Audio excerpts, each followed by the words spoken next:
Do you realize who you hired? He's a disruptive influence. Anthony. He happens to be a dwarf. What horrible people. Our new bosses said you guys can get as crazy as you want. They keep creating new ways to celebrate mediocrity. The Opie and Anthony Show. It's psychotic. Here's Opie and Anthony when they don't suck. Good for what ails you. What? The worst of Opie and Anthony. Dude, at the last job, God damn it, now we're going to waste 10 more minutes. What's the matter, Ope?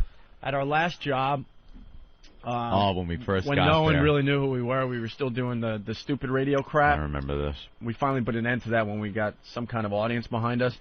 But they actually came to Anthony and I and said, hey, we got a great idea for a promotion. We want to give away a chance. Ben's in here because he'll laugh at this too. We want to give a chance for a listener to watch the Super Bowl with Opie and Anthony. Yeah. That was the big prize. That was Roger, our promotions guy who knew nothing, putting that one together. We'll have you guys show up at the house with a big screen television set, and you can sit there with the guy and his family and watch the Super Bowl. What? We have to sit in a house with people we don't know instead of hanging out with our own, family and friends. And we'd only been doing the show for I don't know. It wasn't very long. It was a few months. And the guy that entered the contest knows the show. But everyone else, his whole family and everything, they didn't have a clue who we were. We don't care. Less. Imagine just knocking on someone's door during the Super Bowl and saying, hey, mind if I hang out with you? And then sitting there, you don't know anybody and they don't know you. And you're sitting there, we're supposed to watch the Super Bowl. I felt like I knew everyone there, though. You had the guy with his young, hot girlfriend. Oh, it was everyone you see everywhere else. At every other party, you just didn't know these people. They just looked a little different, and their names were different. You had the aunt that thinks she's a little wild. She's crazy. A little wild. She gets a few in her, and she's crazy. Get out of her way. She thinks she's funnier than she really is. Oh, And she's wild, and if the situation was right, you'd be banging her, Oh, she'll put the elbow in your ribs. Flirtation is happening, and then you got the other lady that's proud of her stupid dish that she brought to the Super Bowl party. I was slaving over the stove all morning to make these Marge Swedish brought her meatballs. lasagna. Marge brought her. You got to taste this because it's just fantastic. No, I don't have to taste it. Tastes like placenta with a meatball in it. So Anthony and I have to show up at this house somewhere on Long Island. Hey, we're here for the Super Bowl. Here's your grand prize. Here's your big screen television, which, is a cool prize and all. Oh, lucky you. You get to hang out with Aunt and I for the Super Bowl. We sat on the couch. Aunt and I didn't even talk to each other. He sat on one side of the couch. I drank all their beer. They were so excited. They set up video cameras and just had them in the corner to videotape the whole time we were there. God, it was awful. I wish someone out there was at that party and could get those tapes. Yeah, wouldn't that be great? Someone out there, I'm sure, knows that you guys went on to become huge stars. I'm sure there's a videotape of us sitting there bored shitless. It was the worst, man. We had to show up. We even had to bring the beer and soda. Remember, we're hauling it in. Oh, it was a big presentation. We were supposed to go, hey, we're here with the beer and the TV. Yeah, usually when you do a radio promotion, you get a support staff that comes with you and sets up everything. I know Ben, because it was Ben's job at the time. And no, there was no support staff. They just give us the address and go, show up before the game starts. And we're like, oh. Oh, and by the way, can you bring the soda and the beer? Yeah. It was awful. Absolutely awful. This is a great promotion. And his brilliant idea was the morning show at the time, Mason and Kalinsky. Roger set it up. Earl and I had to go way out to Jersey and then meet you guys in Long Island. By the time we got there, the game was over. It was retarded planning. And Roger, one of Roger's brilliant promotions. And then he ended up stealing everything from the station. Yeah. Yeah, him and Eddie. Yeah, the only reason he had the job was because his father-in-law was a bigwig in the company, so they had to take care of this useless person. He was Mel's best friend. Yeah, sure. So you guys are pretty much saying that before I kind of came along, you guys had to do a lot of shit work. Mm-hmm. No, not really, pal. Let's relax. Let's calm down a little bit. I'm saying you had to go out and do that. That's you kind of paved the way and saved me the trouble. We didn't. I appreciate that. I guess in a way. Update on the Oompa Loompa shirt that's available on eBay. The autographed Oompa Loompa shirt is now up to $187.50. Is this a real bid? It seems to be. It's kind of hard to do fake bids, right? You can, but it kind of screws up your... You can welch on an eBay auction. That's Yeah. unfortunate, but yeah, it's possible. But it kind of screws up your... It's up to 201 right now. It's up to 201. The intern is jumping up and down. You are a smart kid, Danny. Yeah, he's getting This kid 10% knows of what that. he's doing. 203.51. 203. All right. We have to go to the phones and talk about. Remember this one, Anthony? Brian from Syracuse. Yes, Brian. Yeah, I just wanted to know if you guys served a giant Pop-Tart to eat instead of popcorn and wings. Oh, and this shit. son of a bitch that would do... Anthony Roger. and I came from Boston, where we were like, we were huge. I mean, we were doing well. No, we were really big in the Boston radio market, and then we got, we told all of Boston that the mayor died in a fiery car accident on April Fool's, and we got fired. Okay, so then we have to we eat it so many times in our career, it's not even funny. Once again, we're in the underdog position, and we're in the fight of our lives again. But we came to New York. Gunfire wailing over my head. We came to New York, and we had to start over. No one cared. We were huge in Boston, but for New York, it's like, whatever, dudes. We don't know who you are down here, so we had to build it up again, like we're doing here with the XM satellite. And they hired this promotion guy. Like, don't worry, man. Don't worry. This guy, if whatever you need, he'll get within a day. Yeah. You need a Humvee. I remember them saying, if you need 2 Humvees, he'll have them there the next day. He'll fucking get him right for you. Right. Yeah. So, he's giving us this big pitch in his office, like, look, man, I'm your guy. I'm going to make you guys big again. I'll give you the promotional staff you need to get known here in New York. He was awful. And then he would come to us every other day with these stupid radio promotions ideas that Anthony and I just don't do. The show is about Super Bowl hanging out and through, stuff. Let's be honest. Yeah, but we're guilty as charged, as they would say. But there were so many other ideas. We're like, are you insane? Yeah. You know what the show's about, and hanging out and having a good time and realism and stuff like that. Not anti-radio bits. You know what I mean? And he comes and approaches us one day and goes, and he was happy and skipping into the studio to tell us this because he thought we would just think it was the greatest thing ever. He says, guys, guess what? I got a remote for you. We're like, a remote? All right, you go out of the studio and set up camp somewhere. Usually remotes that we've done are pretty cool. We've done some from concerts and stuff, backstage. So they're pretty cool, depending on where they are. So we thought he had a remote for us.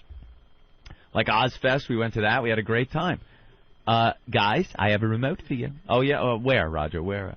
Well, in Madison Square Garden. I'm thinking Madison Square Garden? Hey, okay, this is cool. Okay, all right. The Garden, they put on some good shows there. I'm with you so far. Madison Square Garden is hosting the world's largest Pop-Tart. And I got you guys where you can set up right next to it. And broadcast live.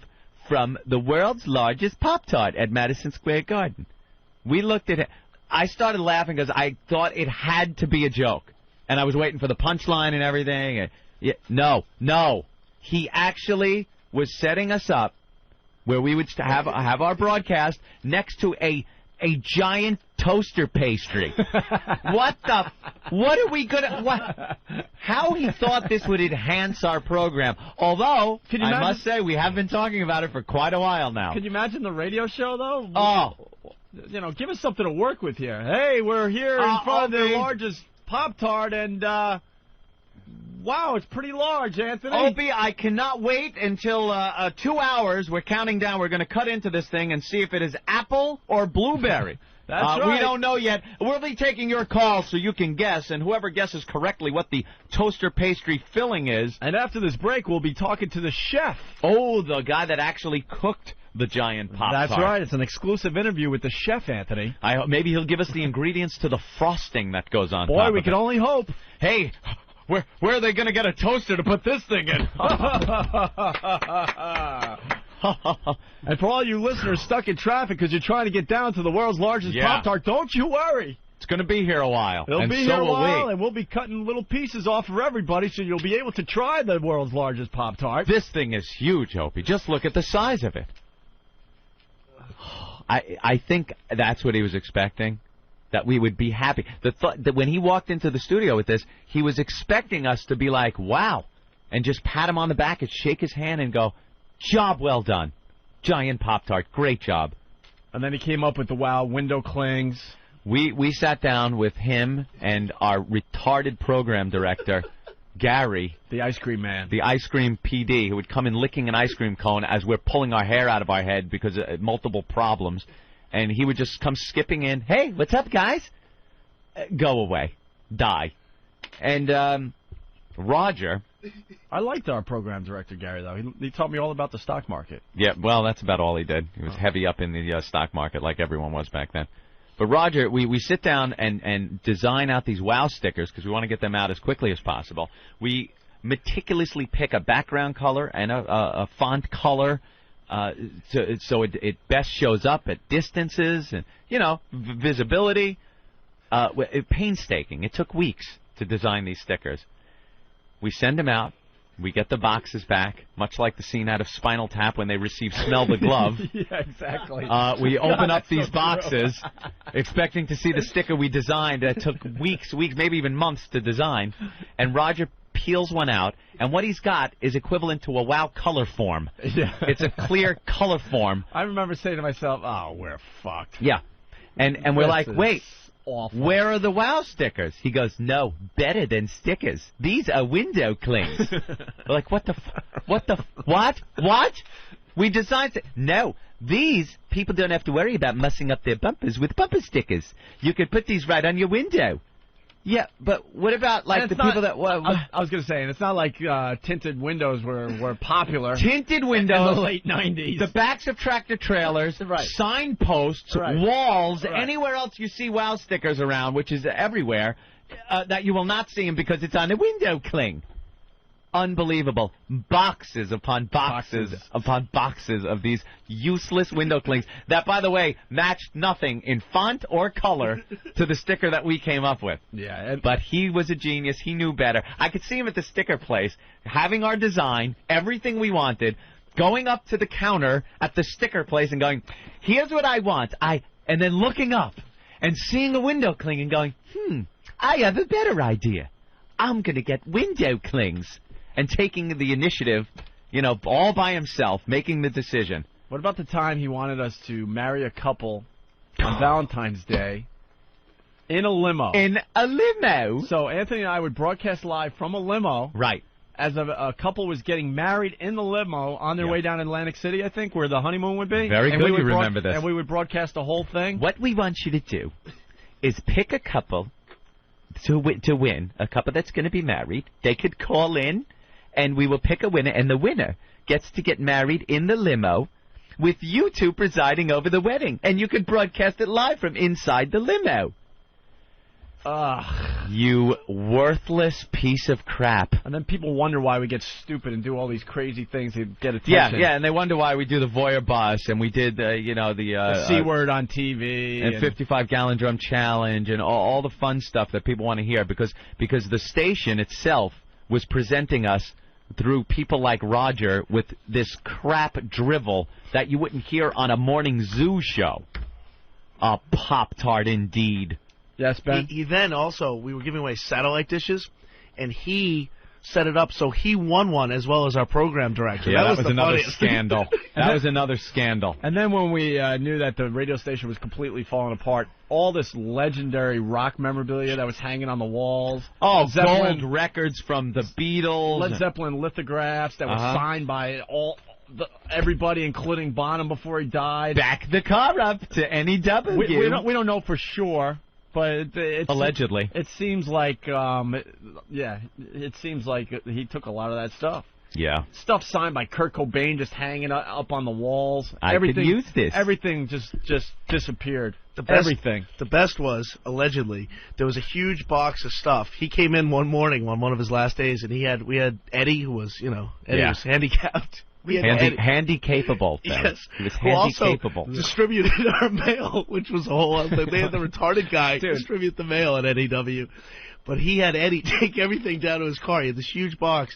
And sure enough, no one ever knew what happened to gold records. Yeah, we used to get mail, and I'd get Ben's mail. Opie's mail would have Earl's and the Radio Chick's mail. And then he would come into our office, the mail guy, Eddie, and go, what's his name? What's his name here say? And point to the envelope. he couldn't read the names on the envelope, but they gave him the job of delivering the mail. You can't make this stuff up. No. Yeah, they had a guy. I mean, he was very cool, but he was a little slow. I can't. What's the mail? What's the address on this? What's this name? Is this Opie? And so they gave him, a little more responsibility. His job was to just take care of the garbage. He was a huge Mets fan. I still see him. He's, I don't want to trash the guy. M-O-O-N, that spells Muni. But they're like, I think we want him delivering the mail. And it was just like every day it was So he'd deliver the mail. It was an adventure. And take out the garbage. That was his job. And sometimes the mail ended up in the garbage. Well, there was a sales guy who was going through a divorce who had all his bills coming through the station. Was that the gay sales guy that we By the saw way, pictures online? And I was in that boat too. At one point, I was in that same boat. What? Going through the divorce, I didn't have an address, so I was getting some of my mail, like cell phone bills and stuff, lawyer bills, sent to the station. I had my cell phone turned off because I don't know where it ended up. I don't know. Whose name is this? I put it in the Caramilla box. It gets even better. When we switched formats, we got all these new mic flags. Nobody could find the mic flags. Yeah. Eddie put them in a closet. 1010 wins. They were missing for months. Yeah, it was in a back like an air conditioning unit closet up in 1010 Wins, the news station. Oh, that's where all the new mic flags were. It was just a mess. He would there. put stuff somewhere. You'd be expecting something like, oh, this person's supposed to send something to the show, and you'd be like, where is it? And then weeks later, you'd find it somewhere behind a desk or in a closet. I don't know what name here. It gets even better. We were giving away TVs one time. Oh, right. Eddie was in charge of bringing the... I'm sorry, I'm laughing so hard. He's in charge of bringing the TVs up, and he got on the freight elevator, and the guys at the freight elevator were he's like, I don't care, just take one. We lost 3 TVs. Yeah, they were like, hey, what do you got there? Oh, they're TVs. They come in for the station. And the guys, of course, trying to take advantage of them. They're like, how many you got there? Hey, could I grab one? Oh, yeah, take one. You take a TV. He probably thought they were going to help him bring the TVs upstairs or something. It was. I'm just amazed we made anything of ourselves. Me to say you take a TV. Yeah, exactly. Oh God, shut up. It was just. I'm just amazed. We had no help over there, none whatsoever. And then in that little bathroom, here's a great Muni story, great Scott Muni story. There was that disgusting bathroom by the studio. Someone had thrown paper towels into the toilet. So Muni comes out and he's like, "God damn motherfucker, who did this?" And he goes, "It's okay, Scott. I'll take care of it." Puts his bare hand into that disgusting toilet. He wouldn't care. Takes it right down. Muni's like, care. Jesus Christ. He just walked away. It was hilarious. It was just an adventure over there. The freak show over there. It really was an adventure. Coming up next on Opie and Anthony, Jim Norton sings. Forget me not, you sightless twat. You dog just shit on my rug. Thought that was pretty fucking funny, didn't you?